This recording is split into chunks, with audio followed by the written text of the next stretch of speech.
Hey everybody, Austin Meyer here, and I got two things to talk about today that are not quite the usual X-Plane fare. The first thing I want to talk about is an odd little technical concept called the inter partes review. Okay, so those of you that have been following me know about the patent scam, and pause this video and go Google the patent scam to learn all about it if you need to. So the patent scam is a documentary I made about patent trolls. Now a patent troll is someone that takes out a patent that describes what people are already doing every day, and then goes and starts suing those people, claiming that the troll claiming that he owns the idea of whatever the person doing the work is actually doing, and then sues him.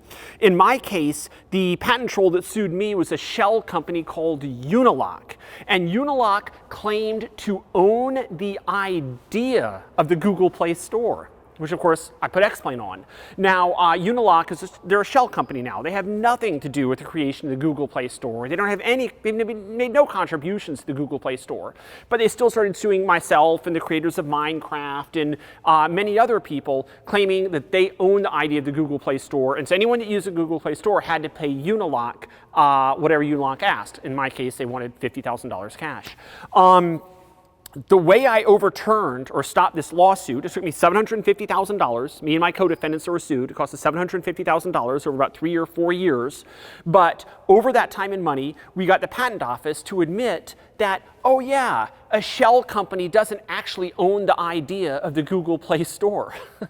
We had to convince the patent office that, you know, maybe Unilock didn't actually invent the Google Play Store. In fact, they had nothing to do with the Google Play Store at all. That is called an inter partes review. We had the patent reviewed, declared as absolutely non-inventive, and had it thrown out. And by throwing it out, that's what stopped the lawsuit against us. Now, the current government administration is trying to either weaken or throw out the inter partes review. They're trying to make it so that once the patent is passed by the patent office and you're sued for infringing on it, you can't argue against the patent. In other words, if someone makes a claim against you, you're not allowed to expose the claim as incorrect and frivolous. That is called the inter partes review, and it's about to be either weakened or removed. There's a link right under this video in the email that you should be getting this video in that shows where you can go to the patent office and submit a comment to indicate what you think about that. And so here's my request of you today, and I guess this is a grassroots campaign. Watch the patent scam intro on YouTube, which is free. Watch the whole movie on Amazon Prime if you want. It's free if you got Amazon Prime. Learn about patent trolling, and then go to the link below this video and submit a comment on what you think about patent trolling and what you think about getting rid of the inter partes review. Because again, the inter partes review is the mechanism by which a patent is questioned to see if it's really valid, it's reviewed, and then tossed out if it's a load of junk. The deadline for comments is December 3, 2020. So if you're looking at this video past that, it's too late, sorry.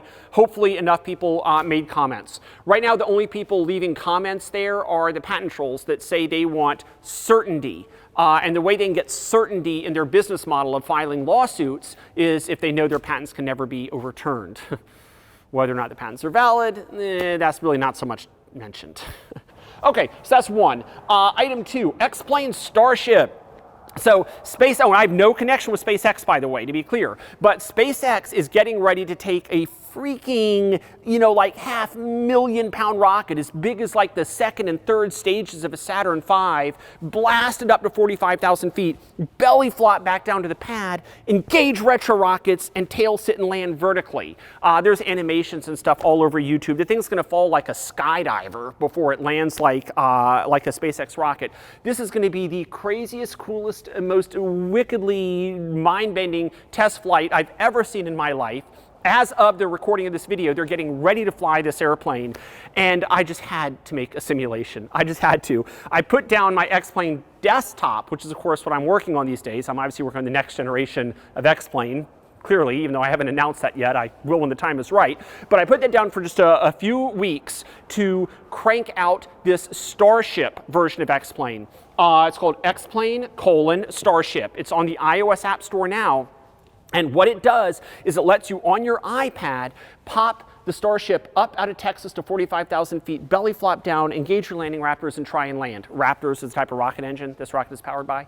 So you can give it a try now to see if you can succeed before they fly the actual test flight.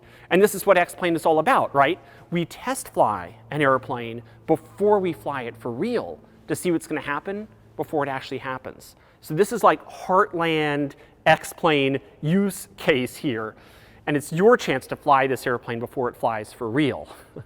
And that's really something. And just because I couldn't stop there, one more thing, I added Mars as well.